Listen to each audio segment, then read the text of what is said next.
Look, I've been reading comics since I was a kid, and I've seen every Superman movie more times than I can count. So when I say this, I say it as a fan, not a hater. There's something weirdly familiar about James Gunn's Superman. I'm not claiming he copy-pasted Zack Snyder's Batman v Superman, but the story beats, the themes, the villain's motive, all feel like deja vu with a fresh coat of paint. And honestly, after watching the movie and rewatching BVS, I can't unsee the similarities.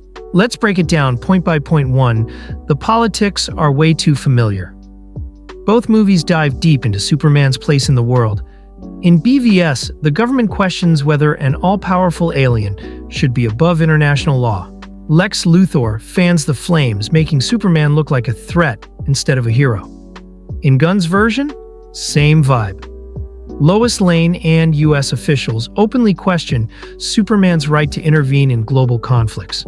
Lex Luthor again positions Superman as a liability the world can't afford. Sound familiar? This isn't just surface-level similarity.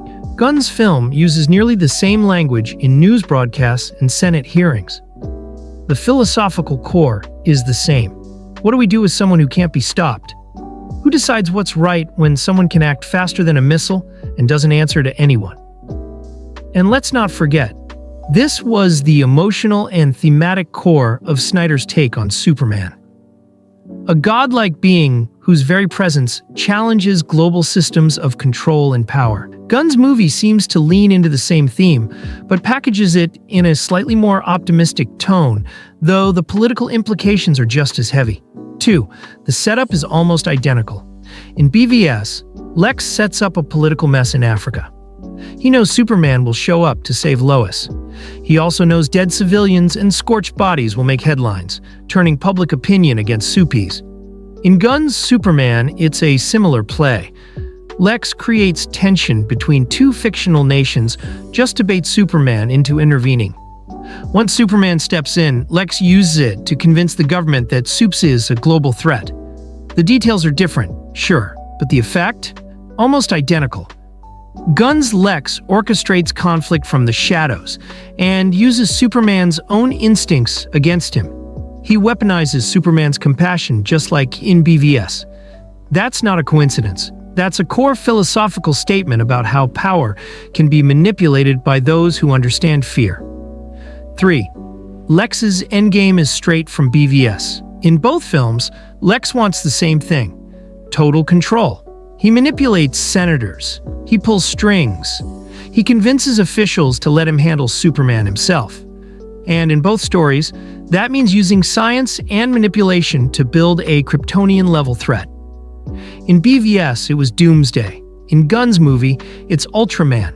Both are genetically engineered monsters made from Kryptonian DNA, designed to kill Superman. But the deeper similarity is in Lex's mindset. He doesn't just want Superman gone. He wants to prove a point that gods can be killed, that power unchecked is the real enemy, and that he, Lex Luthor, is the only one smart enough to see it clearly. This is more than a supervillain plot. It's a belief system. In both films, Lex isn't just the antagonist. He's the ideological counterpoint to Superman. And Gunn mirrors Snyder's approach beat for beat in that regard. 4. The Kryptonian weapon twist. Neither Lex gets to use kryptonite directly. In BVS, Batman steals it. In Gunn's film, it's never even on the table. So what does Lex do? He finds a workaround. In both films, he uses Superman's biology against him. In BVS, it's Zod's corpse fused with human DNA. In Legacy, it's a clone Ultraman created using Superman's own cells. That's not just lazy writing, it's calculated.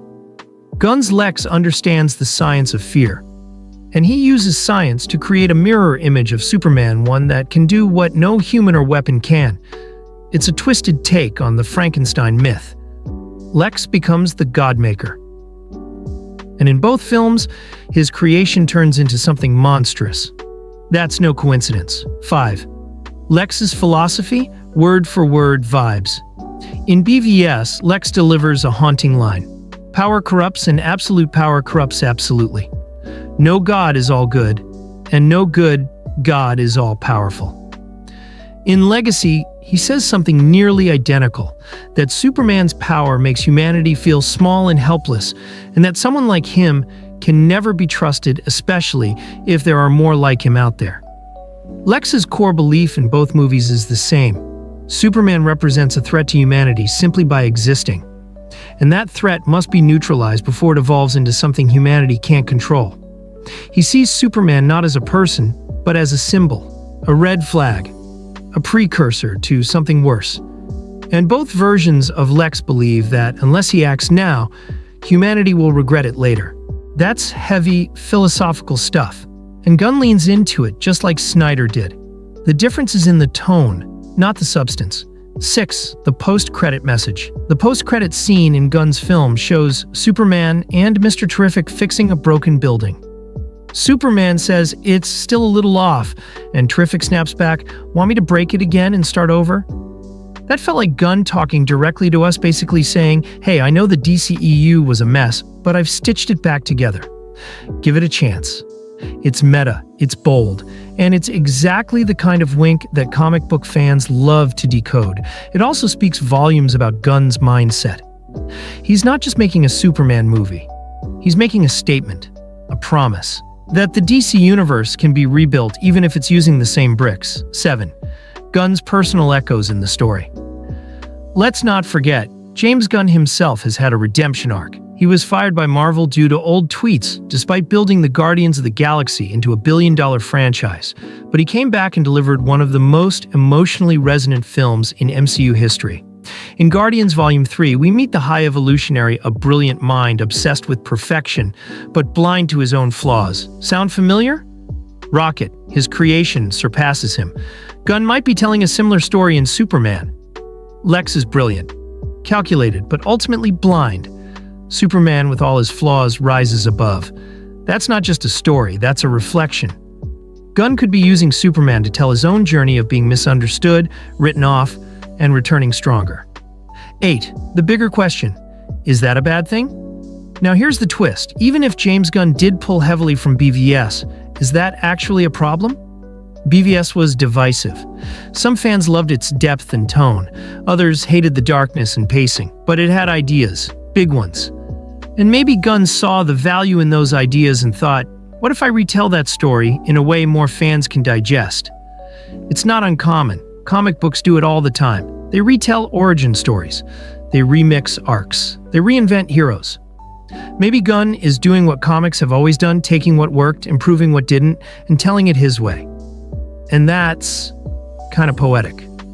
Conclusion, so did he remake it? Yes and no. James Gunn didn't remake Batman v Superman, but he did revisit the core questions that movie asked. He explored the same themes, used the same villain, and even followed some of the same story beats. But he wrapped it in a brighter tone, with sharper humor and more hope. If Snyder gave us a world where Superman was a god being judged, Gunn gives us a world where Superman is trying to be human and being judged anyway. Both are valid, both are necessary. And both prove one thing. Superman's story isn't about power. It's about how people react to power. That's why we keep coming back. That's why these stories matter. And that's why, even if Gunn's Superman echoes BVS, it still has something new to say. Let me know in the comments. Did you spot these similarities? Do you think Gunn improved the story? Or are we just stuck in a loop of soft reboots?